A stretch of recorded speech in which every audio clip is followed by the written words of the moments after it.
It is time for our annual Anchored in Tradition, and today's News 4 Tucson's Lupita Murillo is sharing her delicious creme brulee French toast. You want to take some notes because it's a real hit. Check it out. Hi there.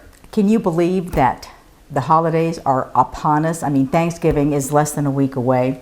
My colleagues have done a great job of preparing desserts and side dishes. I'm going to do something a little different. I'm going to do a brunch dish. This is called creme brulee French toast. It's a recipe that was given to me by my dear friend Annette Hartman, and I told her I'd give her a shout out because it is her recipe. However, I've kind of modified it to what I want, what I would like for you to taste. You're going to need a glass 9x13 glass plate here, and you're going to need some croissants, eggs, Karo syrup, and this is the secret ingredient, Grand Marnier, or as my husband calls it, Grand Marnier, and also vanilla, half and half, unsalted butter, and brown sugar. And before we begin, this is something my mother always taught me, is you always wash your hands. You place half a cup of butter, which is normally a stick. You also include a cup of brown sugar. I make sure that it's got to be packed. That's very important, okay? And then you also add to this 2 tablespoons of corn syrup. Okay, there's one. In fact, my girlfriend, Annette Hartman, who gave me this recipe, also gave me these wonderful measuring spoons that I love dearly. And now you put this on the stove, moderate, well, about medium heat. There you go.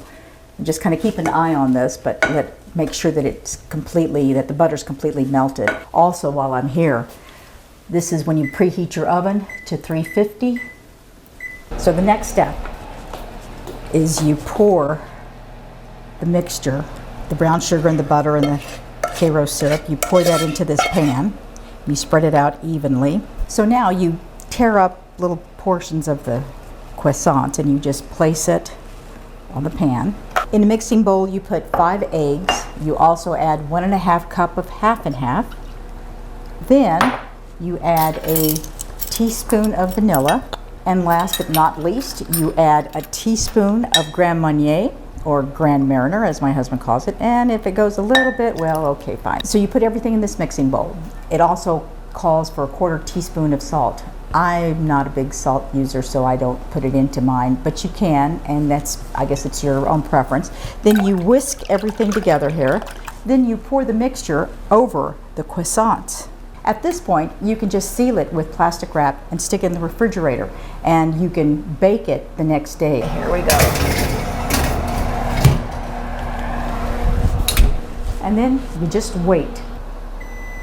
Let's see if this is done. You have to test this with a knife. And when it comes out clear, it's, as Angelo calls it, donezo. All right, here we go. And ta-da! Creme brulee French toast.